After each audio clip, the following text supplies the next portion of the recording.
ৎসৱত নলবাৰীত শিক্ষকৰ ৰূপত বিজেপিৰ ৰাষ্ট্ৰীয় সাধাৰণ সম্পাদক তথা মঙলদ লোকসভা সমষ্টিৰ সাংসদ দিলীপ শইকীয়া মাটিত বহি শিক্ষাৰ্থীৰ সৈতে একেলগে গ্ৰহণ কৰিলে মধ্যাহ্ন ভোজন।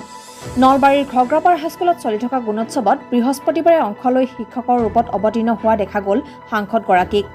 870 গৰাকী শিক্ষাৰ্থীৰে পৰিবেষ্টিত বিদ্যালয়খনত শ্ৰেণীকোঠাত সোমাই শিক্ষাৰ্থীৰে সৈতে মত বিনিময় কৰে সাংসদগৰাকীয়ে।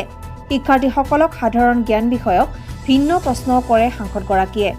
আনহাতে শিক্ষাৰ্থীৰে মত বিনিময় কৰাৰ লগতে সাংসদ শইকীয়াই বিদ্যালয়খনৰ বিভিন্ন সমস্যা সন্দৰ্ভতো বুজ লয়। বিদ্যালয়খনত সাংসদ পুঁজিৰে এটি চাইকেল ষ্টেণ্ড নিৰ্মাণ কৰি দিয়া হ'ব বুলি আশ্বাস প্ৰদান কৰাৰ লগতে নিদা আঁচনিৰ অধীনত বিদ্যালয়খনৰ আন্তঃগাঁথনি নিৰ্মাণৰ বাবে 3 কোটি টকা ধাৰ্য কৰা বুলি ঘোষণা কৰে। একেদৰে বিদ্যালয়খনৰ দুৰ্বল শিক্ষাৰ্থীসকলক বিশেষভাৱে পাঠদানৰ ব্যৱস্থা গ্ৰহণ কৰিবলৈ আহ্বান জনায় মঙলদ লোকসভা সমষ্টিৰ সাংসদ দিলীপ শইকীয়াই। অসম চৰকাৰে 2017 চনত অসমৰ চৰকাৰী বিদ্যালয়সমূহৰ শৈক্ষিক বাতাবৰণ আৰু শিক্ষাৰ গুণগত মানদণ্ড উন্নীত কৰাৰ কাৰণে এক মহৎ প্ৰয়াস ৎসৱৰ জৰিয়তে আৰম্ভ কৰিছিল। আৰু এই বছৰ 2022 চনৰ এই ৎসৱ অসমৰ জিলাই জিলাই অনুষ্ঠিত হৈ আছে। আজি নলবাৰী জিলাত ৎসৱৰ আজি প্ৰথম দিন।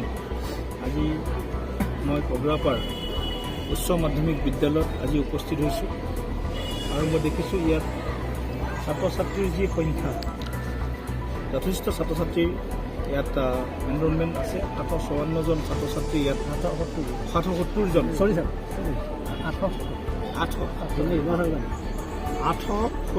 ছাত্ৰ ছাত্ৰী আমাৰ ঘগ্ৰাপাৰ উচ্চ মাধ্যমিক বিদ্যালয়ত আছে।